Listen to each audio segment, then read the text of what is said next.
सदस्य श्री राघव चड्डा जी, आपके पास 9 मिनट। शुक्रिया मैडम कि आपने मुझे बैंकिंग बिल 2024 पर बात करने का मौका दिया। सर, बैंक ईंट या सीमेंट से बनी किसी इमारत का नाम नहीं है। बैंक सिर्फ किसी स्टील या एल्यूमिनियम से बने एटीएम का नाम नहीं है, और बैंक ना ही एक काउंटर से दूसरे काउंटर पर दौड़ रहे बैंक ग्राहकों की उस दौड़ का नाम है। बैंक नाम है विश्वास का, बैंक नाम है अधिकार का, न्याय का, समानता का। लेकिन पिछले कुछ वर्षों में यह विश्वास जो ग्राहकों का बैंकिंग व्यवस्था में था, वो कहीं ना कहीं कमजोर होता नजर आ रहा है, और उसके कुछ बुनियादी कारण, बहुत ही बेसिक कारण आज मैं सदन में आपके माध्यम से सरकार के सामने रखना चाहूंगा। सबसे पहला, पुअर कस्टमर सर्विस। यदि आज किसी ग्राहक को सरकारी बैंक में किसी काम से जाना हो, तो मान लीजिए उसके ग्रह खराब चल रहे हैं और दिहाड़ी भी खराब होगी। कोई नौकरी पेशा आदमी हो तो ऑफिस से छुट्टी लेनी पड़ती है, कोई स्टूडेंट हो तो प्रैक्टिकल का एग्जाम मिस करना पड़ता है, यहां तक कि साधारण सी पासबुक अपडेट कराने भी जाना हो तो वो भी एक संघर्षशील सफर में तब्दील हो जाता है। मैडम, आप जब किसी सरकारी बैंक में घुसते हैं तो ऐसा लगता है कि 80 या 90 की दशक की किसी इमारत में आ गए हैं, जहां पे दीवारें उखड़ रही होती हैं, पंखा अपनी मर्जी से चलता है और लाइनें रेल टिकट से भी ज्यादा लंबी होती हैं। इसके बाद जब आप काउंटर नंबर 1 पे पहुंचते हैं तो बताया जाता है काम यहां नहीं होगा, काउंटर नंबर 4 पर जाइए। जब काउंटर नंबर 4 पे जाते हैं तो बताया जाएगा यहां पर भी काम नहीं होगा, फर्स्ट फ्लोर पर जाइए। और जब आप थके हारे फर्स्ट फ्लोर पर पहुंचते हैं तो बताया जाता है कि लंच हो गया है, लंच के बाद 2 बजे आइएगा।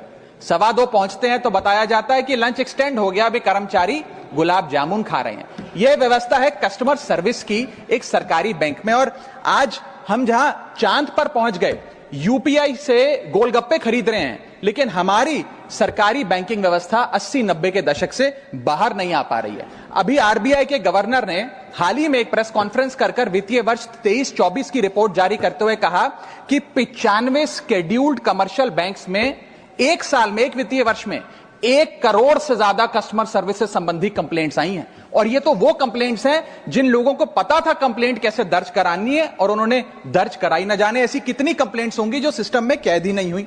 इसी के साथ साथ बैंकिंग कोड और स्टैंडर्ड्स बोर्ड ऑफ इंडिया का एक सर्वे बताता है कि 45% बैंक कस्टमर्स बैंकिंग व्यवस्था से डिससैटिस्फाइड हैं, असंतुष्ट हैं। और मैं चाहूंगा आपके माध्यम से सरकार के कानों तक ये बात पहुंचे कि डिजिटल सर्विसेज का एक कस्टमर सेटिस्फैक्शन ऑडिट कराना चाहिए सरकारी बैंकों का, कि क्या हमारी सरकारी बैंकों की वेबसाइट का इंटरफेस या मोबाइल एप्लीकेशंस सरल हैं, अच्छी हैं, या कस्टमर्स उससे त्रस्त हैं। दूसरा बड़ी समस्या है रूरल इंडिया के अंदर limited access to banking infrastructure. आइए गांव की ओर चलते हैं। मैडम, क्या हमारी बैंकिंग व्यवस्था ग्रामीण इलाकों तक पहुंच चुकी है? नाबार्ड की एक रिपोर्ट बताती है कि 50% of rural India is still suffering from lack of adequate access to banking. Financial inclusion index की आरबीआई की 2020 की रिपोर्ट बताती है कि ग्रामीण भारत में हर 100 में से मात्र 54 लोगों तक ही हमारी बैंकिंग व्यवस्था जैसे तैसे पहुंच पाई है, और 30% से ज्यादा रूरल हाउसहोल्ड आज भी ऐसे हैं जो पूरी तरीके से अनबैंक्ड हैं। और मैम, बैंकिंग की ग्रामीण इलाकों में अगर बात करें तो बैंकिंग व्यवस्था ने ग्रामीण इलाकों के साथ सौतेला व्यवहार किया है। पहले तो बैंक की ब्रांच गांव के पास नहीं है। जब वो बूढ़ा आदमी भोला भटका बैंक की 5-10 किलोमीटर दूर ब्रांच तक पहुंचता है तो पता लगता है कि बिजली गुल है। बिजली आ जाती है तो पता लगता है सर्वर डाउन हो गया है। सर्वर भी चल जाता है तो पता लगता है आधार सीडिंग में दिक्कत है, फिंगरप्रिंट मिसमैच हो रहा है, या बैंक अकाउंट की मैपिंग ही नहीं हो पा रही है। डॉक्यूमेंटेशन से लेकर कॉम्प्लिकेटेड फॉर्म से लेकर लैंग्वेज के चैलेंजेस तक ग्रामीण इलाकों में लोगों को झेलने पड़ते हैं। और सबसे ज्यादा बैंकिंग फ्रॉड भी गांव के भोले भाले आदमी के साथ होता है। इसी के चलते हमारे गांव का आदमी प्राइवेट निजी साहूकार के पास जाकर लोन लेना बेहतर समझता है, ना कि किसी बैंक के पास जाकर। और जब वे साहूकार के पास जाता है तो ना वहां पेपर वर्क होता है, एक इजियर एक्सेस होता है, फियर ऑफ बैंक और इलिटरेसी नहीं होता। बहुत बार तो मॉर्गेज पे भी कुछ नहीं रखना पड़ता, इसलिए वो साहूकार से ब्याज पे पैसा उठाता है। लेकिन साहूकार उसे मनमानी दाम पर वो ब्याज पर पैसा देता है। 60 से 80% सालाना का इंटरेस्ट रेट चार्ज करता है, जिंदगी भर के लिए उसकी गुलामी लिखवा लेता है, और वो बेचारा गांव का भोला भाला आदमी डेट ट्रैप में फंस के रह जाता है। मेरी तीसरी बड़ी समस्या जो मैं आज आपके सामने रखना चाहूंगा वो है साइबर फ्रॉड और digital frauds in the banking sector. Cyber frauds वर्ष 2023 में 75,800 घटनाएं सामने आई जो कि कंप्लेंट्स दर्ज हुई।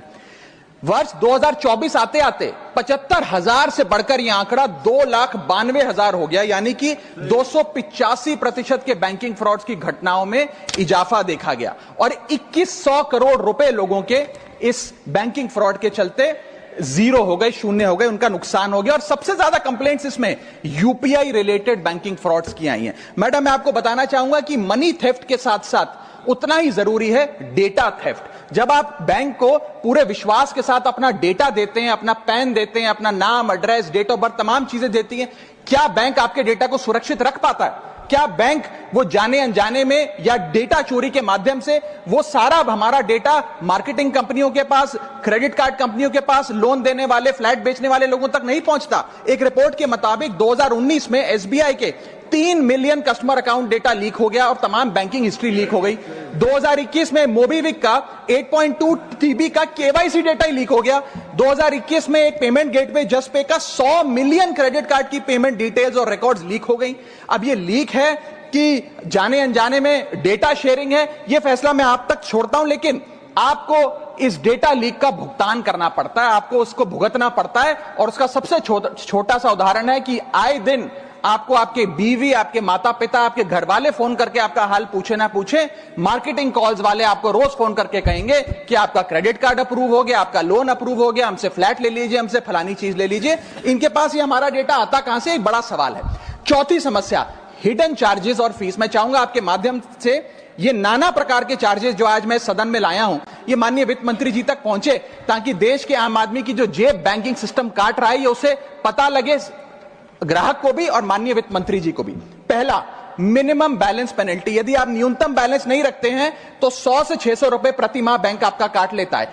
इस चार्ज को लगाने के बाद बैंकों ने वित्तीय वर्ष 22-23 में 3500 करोड़ रुपए मिनिमम बैलेंस पेनल्टी के नाम से लोगों से वसूले हैं। मैडम, दूसरा चार्ज, एक्स्ट्रा एटीएम यूजेज। आपको एटीएम ट्रांजैक्शन के लिए 2 से 3 की मोहलत मिलती है, 2 से 3 की इजाजत मिलती है बैंकों द्वारा। अगर आप चौथा, पांचवा ट्रांजैक्शन कर लें तो हर ट्रांजैक्शन पे 20 रुपए एटीएम चार्ज आपको देना पड़ता है। इनएक्टिविटी फी 100 से 200 रुपए सालाना, यानी कि अगर बैंक आप बहुत ज्यादा अपना अकाउंट यूज नहीं करते हैं तो बैंक इनएक्टिविटी के नाम पे भी चार्ज लगा देता है। फिर बैंक स्टेटमेंट आप मंगवाते हैं तो बैंक स्टेटमेंट इशुएंस चार्जेस के नाम पर आपसे 50 से 100 रुपए लेता है। फिर आप कहते हैं हमें एसएमएस अलर्ट के माध्यम से मेरे बैंक के खाते में क्या आ रहा है उसकी जानकारी मिले, तो एसएमएस अलर्ट चार्जेस के नाम पर भी प्रति क्वार्टर 20 से 25 रुपए आपसे लिया जाता है। ऑनलाइन पेमेंट करेंगे एनईएफटी की तो ट्रांजैक्शन फी भी ली जाती है। जबरदस्ती आपको पहले लोन बेचते हैं और फिर उसके बाद लोन प्रोसेसिंग फी के नाम पर 1 से 3% लोन अमाउंट का काट लेते हैं। और जब आपकी किस्मत ठीक चल रही हो और आप समय से पहले अपना लोन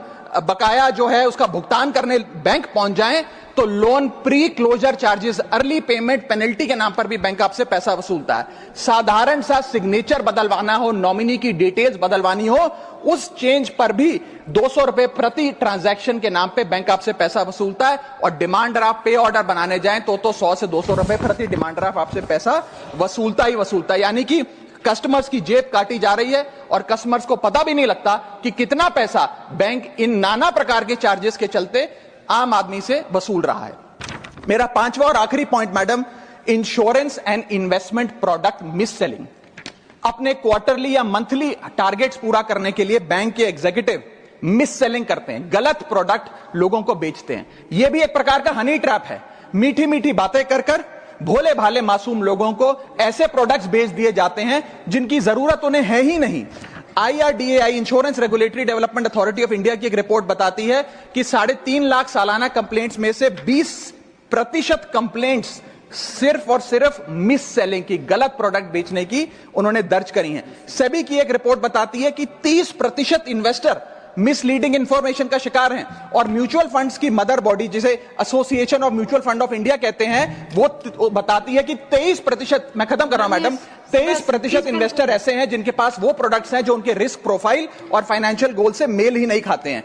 तो मैडम, मैं इन सारे जो समस्याएं बताई हैं उसके माध्यम से समाप्त कर रहा हूं। बस इतना ही कहना चाहूंगा कि ये बड़ी बुनियादी समस्याएं हैं जो आज इस देश का एक आम अकाउंट धारक, एक आम आदमी सफर कर रहा है। मैं चाहूंगा माननीय वित्त मंत्री जी इन बुनियादी सुविधाओं का, इन बुनियादी समस्याओं का समाधान दे। बहुत बहुत शुक्रिया।